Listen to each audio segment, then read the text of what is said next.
First Contact's price.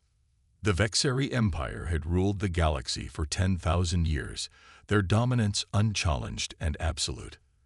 They had encountered countless species, conquered numerous civilizations, and believed they had seen everything the universe could offer. That was until they encountered humanity. The research vessel, Horizon's Dream, had been conducting routine gravitational wave studies at the edge of human space when it detected the first signs of artificial structures in the Proxima Centauri system. Captain Sarah Chen maintained protocol, transmitting their peaceful intentions on all frequencies while keeping the ship's revolutionary quantum sensors running.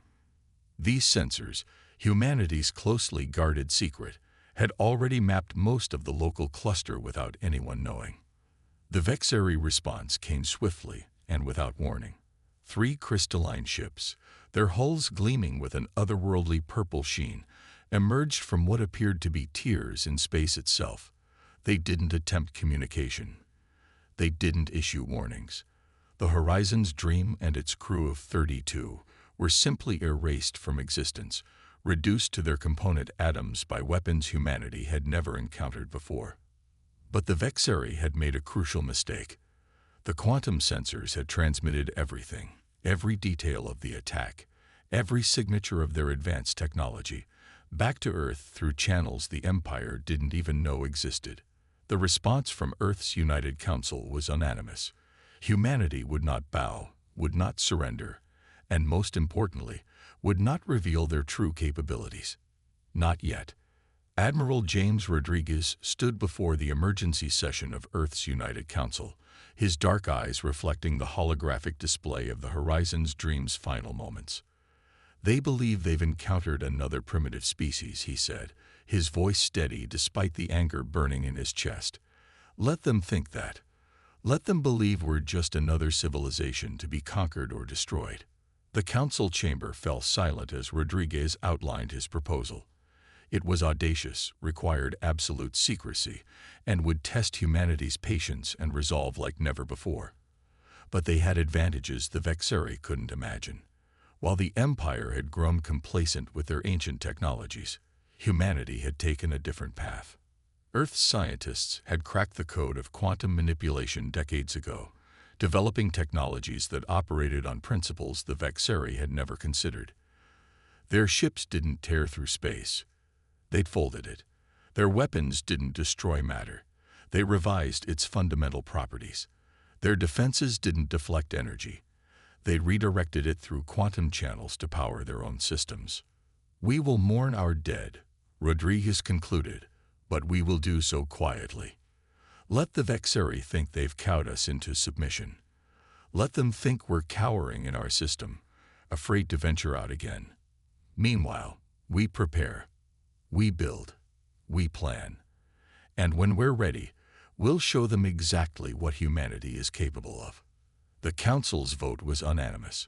Project Phoenix was initiated, and humanity began its greatest deception. On the surface, human ships retreated from the edges of their territory. Trade became limited to their own system.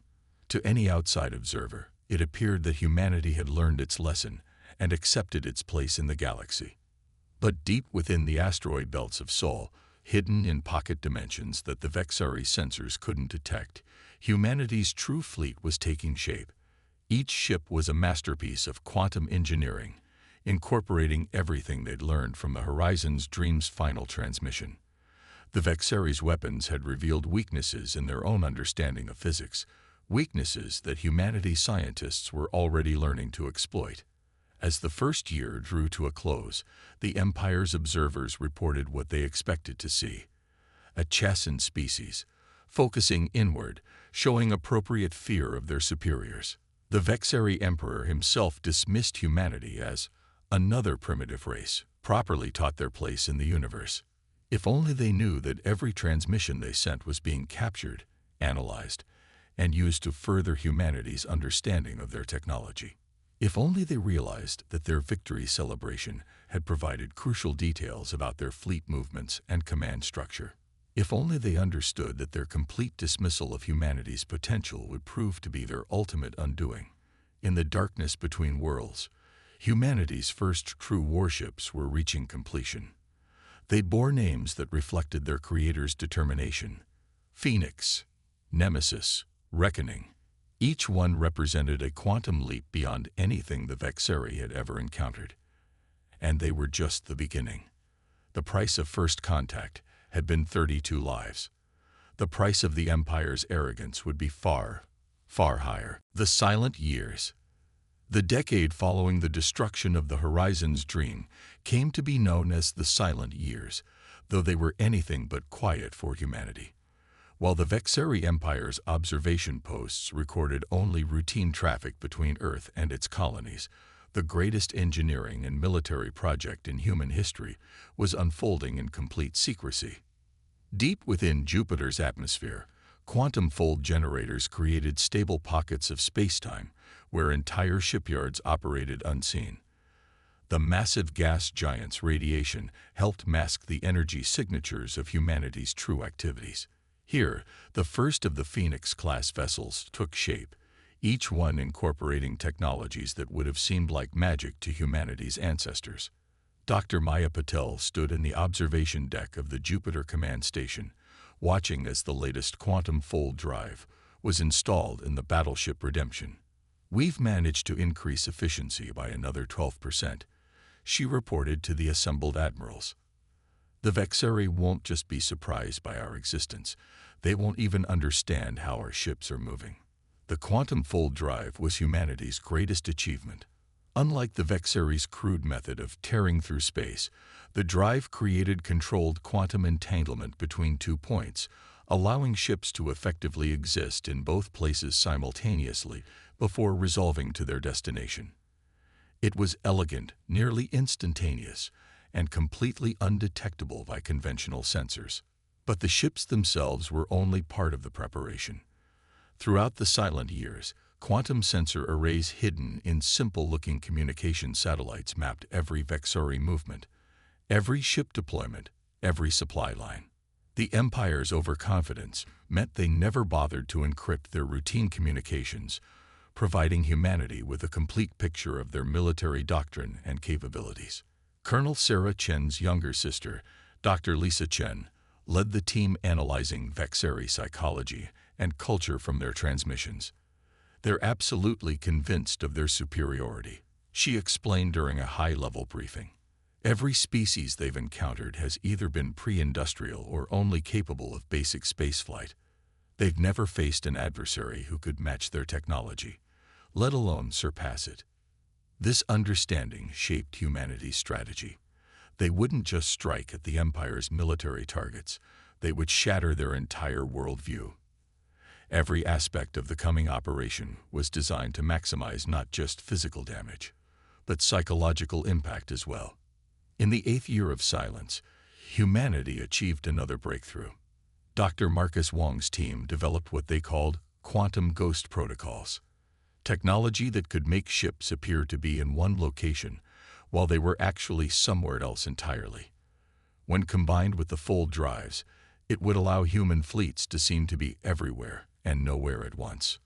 The Vexeri continued their occasional patrols of human space, finding exactly what they expected: a handful of short-range vessels, some mining operations in the asteroid belt, and regular cargo ships between Earth and its colonies. Their reports consistently classified humanity as a minor species of no significant concern. Meanwhile, humanity's true fleet grew. Each ship was a testament to human ingenuity and determination. The Phoenix-class battleships could redirect enemy weapons fire through quantum channels, turning their opponent's strength against them. The Nemesis-class carriers housed swarms of autonomous drones that could think and react faster than any organic pilot. The Reckoning-class dreadnoughts carried weapons that could rewrite the laws of physics in localized areas, turning space itself against their enemies. As the decade drew to a close, Admiral Rodriguez stood before the United Council one final time. The holographic display showed humanity's complete fleet, over 1,000 ships of various classes, all incorporating technologies the Vexeri couldn't even theorize existed. "We are ready," Rodriguez stated simply. The Empire believes we spent these years cowering in fear. They're about to learn that humanity spent them preparing for war. Not just any war, but one that will fundamentally change the balance of power in the galaxy. The Council's vote to proceed with Operation Twilight was again unanimous. As humanity's fleet made final preparations, a message was transmitted to every ship, every station, every colony. Remember the Horizon's dream. Remember why we waited. Remember why we fight. The silent years were over. The time for reckoning had come. Operation Twilight. The quantum fold drives engaged simultaneously across 1,000 ships, each one appearing in precisely calculated positions throughout Vexeri space. Humanity's fleet materialized like ghosts in the night, their black hulls absorbing all light, their presence announcing itself only when they chose to be seen. The first phase of Operation Twilight began at the Empire's primary shipyards in the Centaurus Arm. The Vexeri's mighty defensive fleet detected nothing until quantum ghost protocols deactivated, revealing 30 Phoenix-class battleships in attack formation. Admiral Helena Santos watched from the bridge of the NSS Retribution as panic spread through enemy communications. All ships, weapons free, Santos transmitted.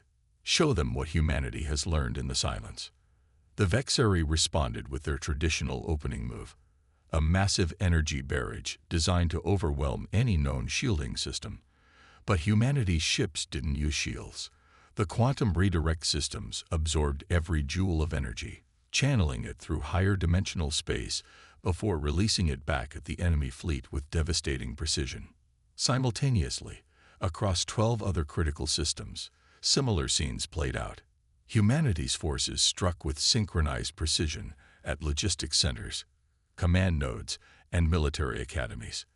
The Vexeri's much-vaunted rapid response formations found themselves chasing quantum ghosts, while real attacks decimated their infrastructure. Dr. Lisa Chen's cultural analysis proved invaluable. The Vexeri military, bound by 10,000 years of tradition, couldn't adapt to an enemy that defied their fundamental understanding of physics. Their commanders waited for orders that would never come as quantum-shifted drones severed their communication networks. In the Vega sector, Commander James Chen, Sarah's cousin, led a fleet of Nemesis-class carriers against the Empire's largest military academy. Let their next generation of officers see what true technological superiority looks like. He transmitted as swarms of autonomous drones executed maneuvers that organic pilots couldn't hope to match. The drones danced through Vexeri formations, their quantum processors calculating and executing complex attack patterns in microseconds. Traditional combat doctrine proved worse than useless against an enemy that could literally be in multiple places at once. Worse still for the Empire, every engagement provided humanity with more data, allowing their combat AI to evolve and adapt in real time. By the operation's 4th hour, the Empire's military command structure was in chaos.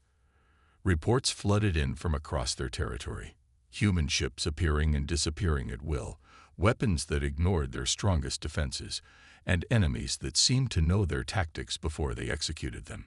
Admiral Rodriguez coordinated the grand strategy from Quantum Command. A facility phase shifted slightly out of normal spacetime. The holographic display showed the entire theater of operations, with Vexeri forces represented in red and human forces in blue. The pattern was clear. The Empire's military was being systematically dismantled, piece by precise piece. Final phase, Rodriguez ordered. Show them our full capabilities. Across Vexeri space, humanity's ships executed their most dramatic maneuver yet. The quantum ghost protocols activated at full power, creating the illusion of human fleets in every major system simultaneously. The Empire's remaining commanders faced an impossible choice: which threats were real and which were phantoms. The answer, they would soon learn, was that it didn't matter. Whether real or ghosted, humanity's ships could strike with equal effectiveness through quantum-linked weapon systems. The Vexeri Empire, which had dominated the galaxy through military might for 10 millennia, found itself unable to defend any of its territory effectively. As the first day of Operation Twilight drew to a close, humanity had achieved every primary objective. The Empire's shipyards were in ruins, their command structure was in disarray, and their military doctrine had been proven not just obsolete, but actively disadvantageous against a technologically superior foe. But this was just the beginning. The true test would come when the Vexeri Emperor himself decided to take the field. The Emperor's Gambit. Emperor Vextaler XVII, supreme ruler of the Eternal Empire, conqueror of 1,000 suns, faced something his line had never encountered in 10,000 years, the real possibility of defeat. The reports from his military commanders painted an impossible picture. Human ships that violated the laws of physics, weapons that turned their own power against them, and tactics that seemed to anticipate their every move. In his 10-kilometer-long flagship, the Immortal Glory, Vextaler gathered his most trusted advisors. The Empire's response to this unprecedented threat had to be decisive. Yet for the first time, none of his military commanders could offer a strategy that guaranteed victory. These humans, the Emperor mused, his crystalline crown refracting light in complex patterns that conveyed his agitation to his subordinates, they hid their true nature from us. We thought them primitive, yet they planned this moment for years. The Emperor's Gambit, as it would come to be known, was both brilliant and desperate. He ordered every available ship in the Empire to converge on Earth itself. If they couldn't match humanity's superior technology, they would overwhelm them with sheer numbers. Even quantum physics, he reasoned, must bow to the reality of 1,000,000 ships attacking a single target. But humanity had anticipated this move as well. As the Empire's massive fleet assembled, quantum sensors tracked every ship movement. Dr. Maya Patel's team had developed something special for just this scenario, a quantum field amplifier that could extend a full drive's effect to encompass entire regions of space. Admiral Rodriguez presented the counter-strategy to the United Council. "The Emperor expects us to defend Earth," he explained. "Instead, we'll let them come, all of them. And then we'll show them why challenging humanity was their greatest mistake." The Empire's fleet was a sight unprecedented in galactic history. Ships of all sizes filled local space around Earth, their crystal hulls creating an artificial ring system around humanity's homeworld. Emperor Vextaler himself took personal command, his flagship at the center of the formation. The expected human defense fleet was nowhere to be seen. Long-range sensors detected no significant concentrations of ships near Earth or its colonies. The Emperor allowed himself to feel the first glimpse of victory. Surely, he thought, even these clever humans couldn't stand against the combined might of his empire. The order to fire was given. 1,000,000 energy weapons charged simultaneously, preparing to reduce Earth's surface to molten slag. At that precise moment, humanity revealed its final card. The quantum field amplifiers activated. In an instant, the space containing the entire Imperial fleet was folded, twisted, and redirected. The Emperor watched in horror as his ship's position shifted, their carefully planned formation suddenly oriented so that every weapon was pointed not at Earth, but at other Imperial vessels. Before the order to stand down could be given, before the firing protocols could be countermanded, 1,000,000 energy weapons fired. The Empire's greatest fleet destroyed itself in a single catastrophic moment of friendly fire. Ships that survived the initial barrage found themselves being torn apart by their own side's secondary explosions. The Immortal Glory itself was protected by its advanced shielding, allowing Emperor Vextaler to witness the complete destruction of his military might. As the debris of his fleet cooled in the void, humanity's ships finally revealed themselves, emerging from quantum ghost states in a perfect sphere around the Emperor's position. Admiral Rodriguez's voice transmitted clearly to every surviving Imperial vessel. "Your fleet is destroyed.